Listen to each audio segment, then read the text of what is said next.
Hey everybody, Chris Williams here, back with another episode. And today, if you're considering your own weight loss journey, I wanted to give you the very first things I did in order to start my journey to losing 65 pounds. One of the things that I found, and I'll put a link to the video that I did a video called Losing the First 48.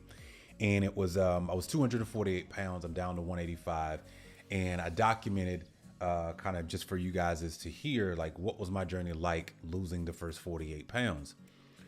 But I always realized too that a lot of people, I'm happy about me, but I want you to have those same type of results in a year and a half. So what I thought I would do is just break down like some of the main critical things that I did. And a lot of times how we start a thing is how we end, right? So I want to kind of give you the 4 things that I did in order to get moving in the right direction.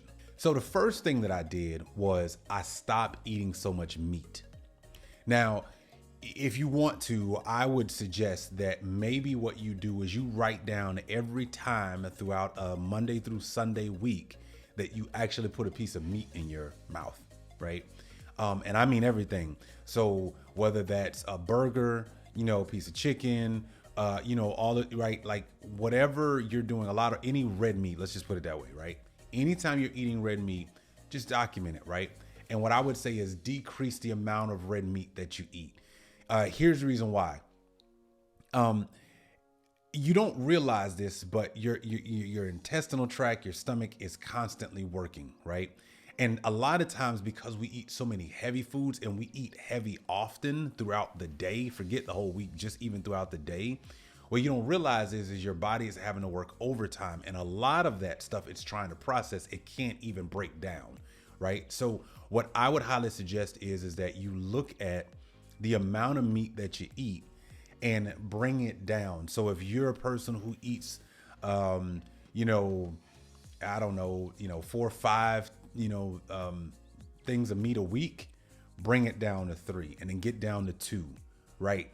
But just bring it down because it's a lot of work on your body trying to remove all of that and keep you afloat at the same time, right? And that's how we end up with a lot of foodborne problems in our stomach and our intestinal tract. There's a lot of reasons that a lot of that meat is just not good because your body can't process that stuff all the time. So that's the first thing. Cut down on the amount of meat that you eat.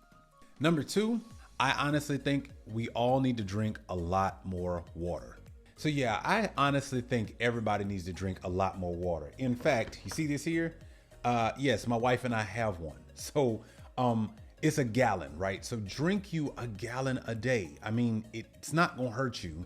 The only thing that's gonna hurt is your taste buds because it doesn't taste like you're used to. The problem is a lot of things that we're used to tasting is full of sugar, fructose, corn syrup, and a whole bunch of other stuff, right? So the other thing is that water is something your body can process. Water is also the thing that helps move things through your intestinal tract. And the other thing is a lot of times people don't realize potentially that they're seriously dehydrated.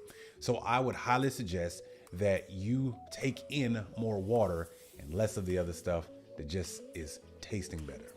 All right, so number 3, I'm gonna tell you right now, I think the first thing you should do, this is what I did. I am not saying it's gonna work for everybody, but I will tell you some of the benefits of doing it and some of the pros and cons of not. And that is go hire a personal trainer. Now listen, I cut my membership before I knew I was gonna hire a personal trainer. So my whole family did not have a family membership to our local gym. No, we did not.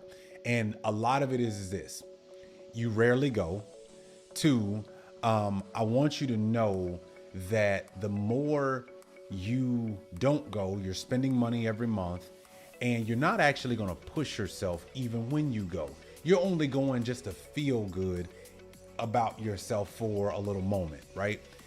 I suggest a trainer for a couple of reasons. Number 1, that trainer is there to push you to reach your goals, and go get a good one. Don't get somebody that is biased to you or whatever. Go get somebody who is seriously going to push you. I would have not lost 65 pounds had I not somebody outside of my circle really pushing me. For example, for 4 months straight, my wife and I had to literally text my trainer every single thing we ate. How about that for accountability and communication, right? He wanted pictures of it. He didn't want words. He wanted us to text him a picture of what we were about to eat. And if he didn't approve of it, he would tell us we need to go get something different. But that's what you need though, right? Like that's something that you need. You need to be held accountable, right? You need to be on a high communication clip if you want to achieve your goals, right? So I would highly suggest a trainer for that reason. The other reason I would highly suggest it, anytime that you're going to spend, or I would say anytime you're going to invest money in that particular thing, you're not going to be late, right? You're not going to waste that money. And so it forces you to have to be more disciplined with your time, with your free time, right? Like, for several months on end, my life was literally work, home, working out with my trainer. That was it, right? And it wasn't about, I want more free time. It was about, I knew ultimately where I was trying to go. And once we got into that rhythm, I stick with it. And even to this day, I stick with that. And I think it's really important that you realize you might need to change your pace. You might need to sacrifice some Netflix and chill. You need to sacrifice, I can't wait till the weekend. No, the weekends you should probably be working out. The weekends you should be recovering. The weekends you shouldn't be, I worked out 3 days this week, so let me drink this weekend. No. You worked out 3 days this week. So you know what? How about we actually do something for our body that will benefit when I go back in the gym, right? Let me give you an example. I love this statement my trainer made one time, and it was the greatest thing ever for me. He said, coming in here and getting this workout in is like cashing a check, right?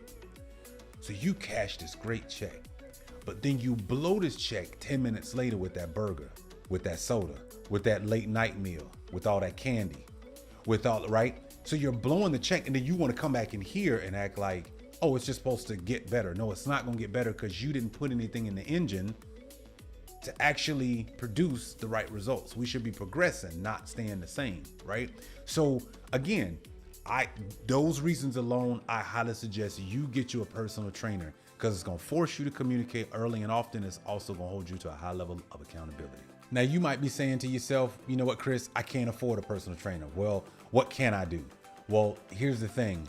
Every last one of us have a phone, access to YouTube. And so I would suggest in this next one, start doing what they call HIIT workouts. Yes, H-I-I-T. That is high intensity interval training. So what that means is you do 1 to 2 to 3 different reps of a workout about 3 to 4 times in a certain succession, right? So you might do planks for a minute, 30 seconds worth of push-ups for 30 seconds, not just counting 30, but 30 seconds worth of push-ups.